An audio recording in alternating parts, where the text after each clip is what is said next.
Morning, dear students. Our today's topic of study is the genetic code, which means the different nitrogen base create the genetic code which bring the amino acid and create a protein chain. So what is genetic code? Genetic code is the sequence of nitrogen base.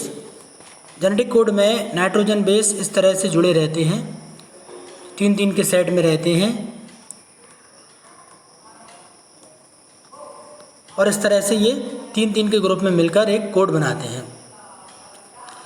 mRNA molecule which include information for synthesis of protein molecule, ये किसी न किसी एक amino acid को code कर रहे होते हैं और ये आपस में फिर पॉलीपेप्टाइड चेन पेप्टाइड बॉन्ड के द्वारा जुड़ जाती है।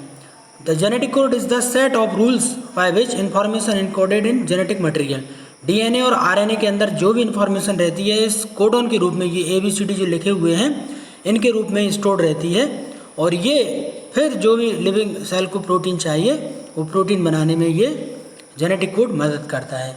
यदि जेनेटिक कोड की बात करें कि 4 नाइट्रोजन बेस हैं, 20 अमीनो एसिड हैं, तो किस तरह से उनको सेट किया जाता है, तो यहाँ ध्यान से देखिए। जेनेटिक कोड को डिकोड करने के लिए ये एक चार्ट दिया हुआ है, आपकी NCERT बुक में भी दिया हुआ है, ये अलग से बनाया गया चार्ट है। तो यहाँ आप देखेंगे 4 नाइट्रोजन बेस हैं, एडेनिन, ग्वानिन, थायमिन और साइटोसिन। फिर इनको इस तरह से क्रम से जमाया गया है AGCT, AGCT, AGCT, AGCT। घड़ी की डायरेक्शन, घड़ी की सुई की डायरेक्शन में यदि हम देखें तो इस तरह से ये AGCT को इस तरह से हमने मिलाया है। यहाँ भी सबसे पहले A, फिर G, फिर C और फिर चौथे नंबर पे T, और यहाँ पर भी 1 2 3 4 इस तरह से AGT से।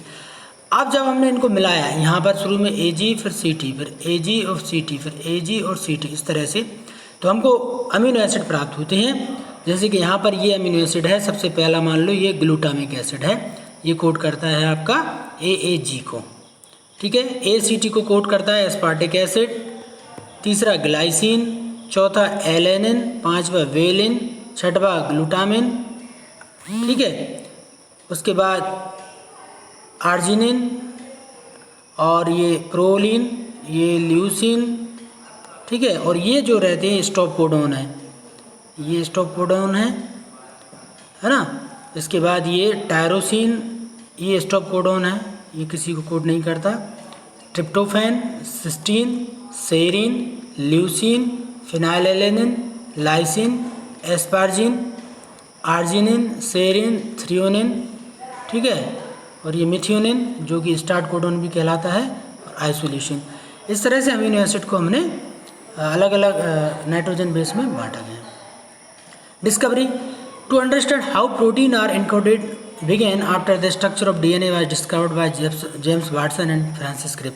जैसे डबल हेलिक्स आया फ्रांसिस और क्रिक के द्वारा, तभी ये सोचना मुश्किल हो रहा था कि 4 नाइट्रोजन बेस हैं और टोटल 20 अमीनो एसिड हैं, तो किस तरह का कॉम्बिनेशन हो, कितने नाइट्रोजन बेस मिलकर एक अमीनो एसिड को कोड करेंगे। तो कोई कह रहा था कि भाई 2-2 के पेयर बनाएंगे, कोई कह रहा था 3-3 के पेयर बनाएंगे, कोई कह रहा था 4-4 के पेयर बनाएंगे। तो उसी समय सबसे पहला इलूसिडेशन जो है कोडोन का मार्शल नीरेनबर्ग, मथाई और doctor Hargobind Khorana, doctor HG Khorana जो कि इंडिया के साइंटिस्ट हैं, इन्होंने ये ट्रिपलेट कोडोन दिया था और इन्होंने ही सबसे पहले बताया था 1961 में कि नाइट्रोजन बेस जो है वो भले ही 4 हैं लेकिन ये 3-3 के ग्रुप में आपस में मिलकर टोटल 64 कोडोन बनाते हैं, 4x4x4।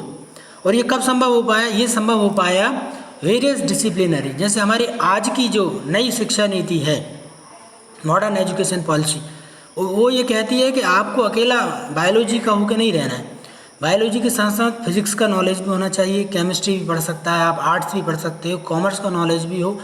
मल्टी डिसिप्लिनरी अप्रोच जब नॉलेज की होती है तो इस तरह के चमत्कार होते हैं। अन्यथा ये जो 4 क्यूब जो हम बात कर रहे हैं ये कभी संभव नहीं हो पाता। यदि मैथ का हमने आइडिया इसमें नहीं लिया होता तो ये असंभव था कि 64 कोडोन हम नहीं जांच पाते कि 64 कोडोन किस तरह से हो, ठीक है। अब इससे ये पता चला कि 64 कोडोन है और 20 अमीनो एसिड हैं। तो स्वाभाविक है एक अमीनो एसिड के कई कोडॉन हो सकते हैं और कुछ कोडॉन स्टार्ट कोडॉन का काम करते हैं, कुछ स्टॉप कोडॉन का काम करते हैं और कुछ जो है वो अमीनो एसिड बनाते हैं। तो कुछ जानकारियाँ जेनेटिक कोड के बारे में, जैसे सबसे पहली चीज़ है कि कोडॉन जो है वो ट्रिपलेट होता है, यानी 3-3 के ग्रुप में ये इस तरह से स्थित रहता है। ठीक है। दूसरा है कि टोटल 64 कोडॉन है जो 20 अमीनो एसिड को कोड करते हैं। उनमें से 61 20 अमीनो एसिड को कोड करेंगे और जो 3 कोडॉन रिमेन हैं वो कहलाते हैं UAA ऑकर, UAG अंबर और UGA ओपल। इसका नाम है ओपल, इसका नाम है अंबर और इसका नाम है ऑकर। ये 3 अमीनो एसिड जो है किसी भी अमीनो एसिड को कोड नहीं करते, तीनों नाइट्रोजन बेस, तीनों कोडॉन, और इसलिए इनको नॉन सेंस कहा जाता है। कोई सेंस नहीं इनका, ये स्टॉप कोडॉन है। ठीक है, तो इनको आप याद रखिए, ऑकर, अंबर और ओपल, 3 कोडॉन हैं जो किसी भी अमीनो एसिड को कोड नहीं करते, केवल 61 कोडॉन ही कोड करते हैं। अब कोडॉन की बात करें सेंस कोडॉन, तो सेंस कोडॉन कितने हैं? 61। ठीक है, जो कि सिग्नल कोडॉन का भी काम करते हैं। स्टार्ट कोडॉन AUG है, मिथियोनिन इसको स्टार्ट कोडॉन बोलते हैं, और स्टॉप कोडॉन 3 है, UAA, UAG और UGA। तो इस तरह से आप देख सकते हैं कि sense codon, signal codon, start codon और स्टॉप कोडॉन अमीनो एसिड का फॉर्मेशन करते हैं। सेंस कोडॉन क्या होते हैं? तो codon that code for amino acid are called sense codon. कोई ट्रिप्टोफैन को कर रहा है, कोई मिथियोनिन को, कोई फिनाइलैलानाइन को, कोई टायरोसिन को। सिग्नल कोडॉन क्या होते हैं? Those codon that code for signal during protein synthesis are called signal codon. और इनके एग्जाम्पल हैं, ये AUG जो है वो मिथियोनिन स्टार्ट कोडॉन कहलाता है। ये स्टार्ट करने का काम करता है। कहीं चोट लगने पर या शरीर का निर्माण होने पर AUG क्या करेगा? स्टार्टिंग करा देगा ताकि mRNA बने और फिर प्रोटीन बने। UAA, UAG और UGA ये स्टॉप कोडॉन है दोनों। ये तीनों मिलकर क्या बनाते हैं? Stop codon. इनको सिग्नल बोलते हैं। ये स्टार्टिंग का सिग्नल देंगे, स्टॉप सिग्नल देंगे। और 2 प्रकार के सिग्नल कोडॉन है, इनिशिएशन वाला AUG और टर्मिनेशन वाला ये स्टॉप कोडॉन को टर्मिनेशन कोडॉन कहते हैं। ठीक है, तो सेंस और सिग्नल कोडॉन मतलब समझ में आया। टर्मिनेटिव कोडॉन वही तीनों, अंबर, ऑकर और ओपल। और टर्मिनेटिव कोडॉन नॉन सेंस कोडॉन भी कहलाते हैं और किसी भी प्रकार के अमीनो एसिड को कोड नहीं करते। ठीक है, अंबर, ऑकर और ओपल कोडॉन कहते हैं। AUG जो है वो इनिशिएशन कोडॉन है। फर्स्ट अमीनो एसिड जितने भी प्रोटीन बनेंगे सबसे पहला जो अमीनो एसिड आएगा वो मिथियोनिन आएगा, कोडॉन आएगा AUG।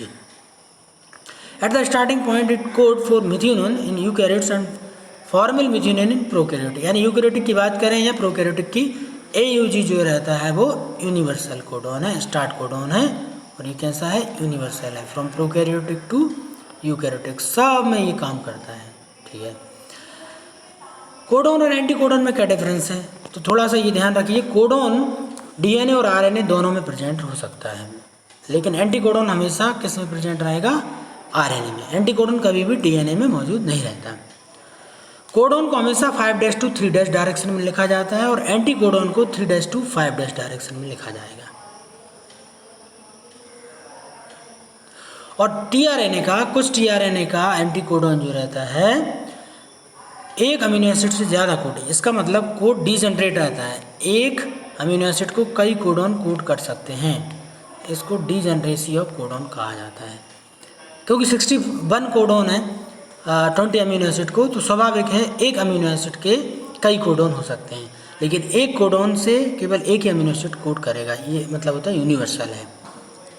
तो ध्यान रखिए, कोडॉन ट्रिपलेट होता है, पहला पॉइंट है। कोड इज नॉन ओवरलैपिंग होता है, यानी किसी प्रकार का इसमें अल्प विराम, फुल स्टॉप ये नहीं होता। Code is non ambitious. ठीक है, इसका मतलब ये है कि किसी भी एक कोडॉन से दूसरा अमीनो एसिड नहीं बन सकता। कोड में पोलैरिटी रहती है 5' to 3' डायरेक्शन की ओर। कोड डिजेनरेट रहता है।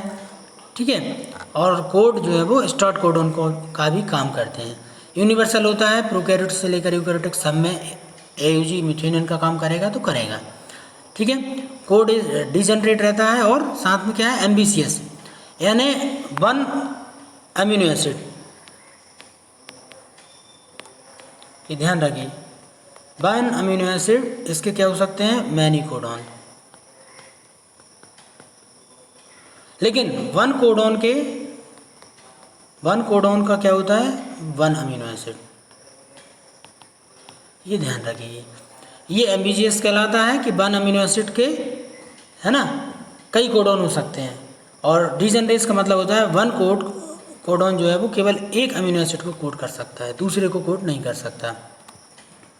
सम code act as stop code, जैसे अम्बर होकर और ओपल, और कोड जो रहते हैं यूनिवर्सल होते हैं, जो कि प्रोकैरियोटिक से यूकैरियोटिक सब में रहते हैं। यदि कोई क्वेश्चन हो तो आप जो है कमेंट बॉक्स में कह सकते हैं, ठीक है। अपना ध्यान रखिएगा, अच्छे से पढ़ाई कीजिएगा। Thank you.